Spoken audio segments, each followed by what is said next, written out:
오늘도 마감까지 두 분과 함께 이야기 나눠보도록 하죠. 헤르메스탁 하창원 본부장, 알파프로 투자전략팀장 정태근 팀장 나오셨습니다. 어서 오세요. 네, 반갑습니다. 안녕하십니까. 네, 오늘도 두 분은 마감의 살 종목을 공부해 오셨고요. 또 키워드도 준비해 오셨습니다. 키워드부터 살펴보도록 할게요.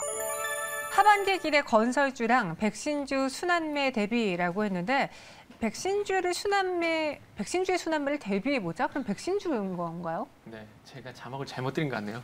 다음 순환매 때. 그러니까 지금 지난주 같은 경우에 네. 아시다시피 그 델타 변이 바이러스가 극성을 부리며 진단키트 갔잖아요. 그리고 오늘 같은 경우에 이어서 재택근무라든지 교육주가 갔잖아요. 그럼 네. 또 다음 순환매를 대비하려면은 결국 이제 백신주를 봐야 된다. 그 얘기를 하고 싶었는데 제가 잘못 드린 것 같네요. 그러니까 코로나19에서의 순환매 다음 타자는 네. 무엇일까를 오늘 이야기하고 싶은 거였고요. 네. 백신주라고 살짝 언급을 해주셨습니다. 우리 하창원 본부장님은 하반기 기대 건설주인데 건설주들이 특히나 많이 오른 종목들, 뭐 DADNC라든가 현대건설이 있었잖아요. 그렇죠. 그 외에 덜 간 종목이 있는 건가요?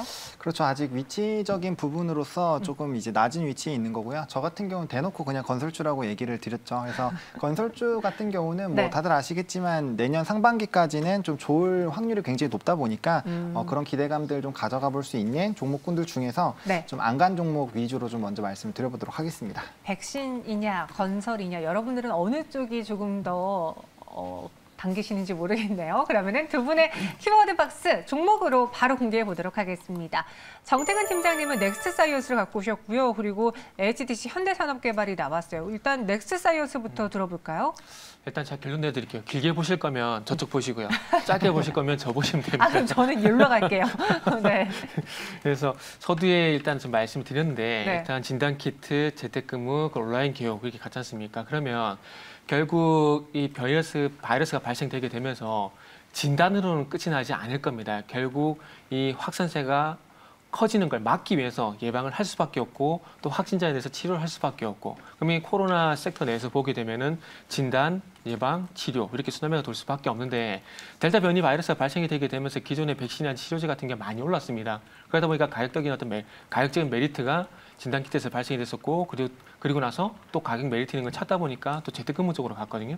그러면 어쨌든 결국에는 백신 얘기가 다시 한번 나올 수밖에 없다. 그런 말씀을 좀 드려보고 싶고요. 그리고 뭐 진원생명과학, 아이진, 뭐 DIAD, 뭐 파밀셀, 그리고 셀루메드 여러 가지 뭐 ST팜 언급된 종목이 상당히 많거든요. 그런데 조금은 언급이 많이 안 되고 새로운 종목이 없을까라는 종목을 찾다 보니까 넥스트 사이언스라는 종목이 좀 있더라고요. 이 회사 같은 경우에는 우리나라 백신 업체와 연관성이 있는 것은 아니고요.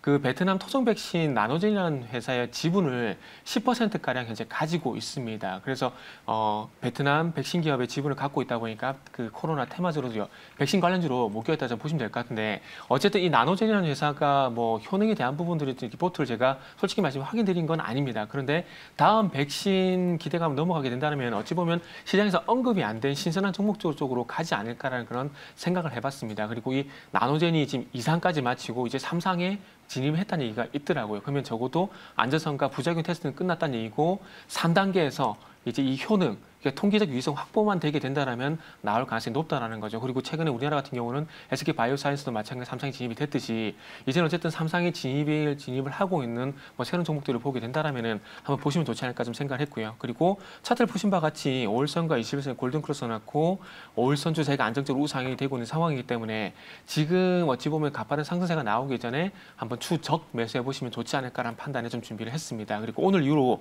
만약에 5일선 위에서 안착을 하게 된다면은 상당히 단기간 내에 한번 급등도 기대를 해볼 수 있지 않을까 이런 생각을 좀 해봤고요. 그래서 가격 전략 같은 경우는 18,000원 이하 말씀드리고 싶고요. 목표가는 22,000원, 손절가는 17,000원 말씀드리도록 하겠습니다. 네, 넥스사이언스 목표주가 22,000원, 순절가 17,000원 제시해드렸고요.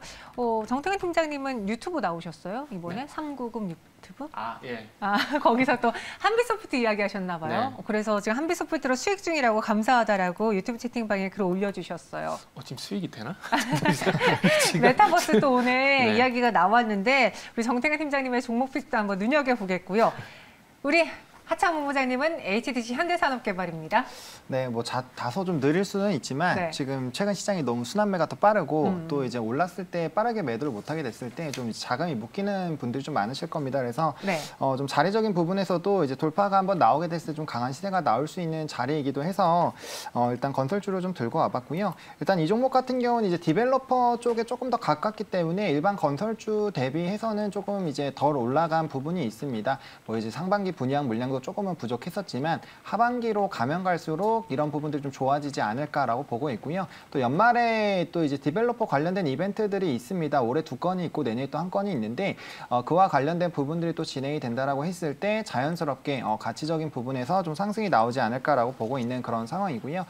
또 이제 어쨌든 건설업 자체가 굉장히 좀 긍정적인 흐름들이 나타나고 있는데 지금 아무래도 건설주들 계속 윗부분에서 좀 갖고 계시다가 좀 단기적으로 조정이 나오거나 아니면 추가적으로 상승이 나올 때 좀 위치적으로 부담스러우신 분들이 있을 텐데 그런 부분들이 있을 때 충분히 좀 접근이 가능하지 않을까라고 보고 있고요.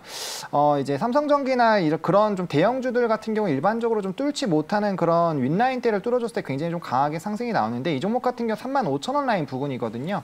근데 지금 단기적으로 좀 정배열이 만들어져 있는 상황이고 주봉상으로도 이제 60이랑 120 골든이 나올 것으로 좀 보여지고 있습니다. 물론 봉 자체가 조금 더 있어야 되기 때문에 좀 중장기적으로 관점으로 보셔야 되겠지만 주봉상 정배열 나올 확률이 굉장히 높은 상황이고 월봉상으로도 정배열 만들어서 다시 좀 올라가고 있는 그런 상황입니다. 그러다 보니까 일반적으로 이렇게 움직이게 됐을 때 목선까지 올라간 게 된다라고 했을 때 좀 목표가를 좀 높게 잡을 수 있겠다라고 말씀을 좀 드리겠고요.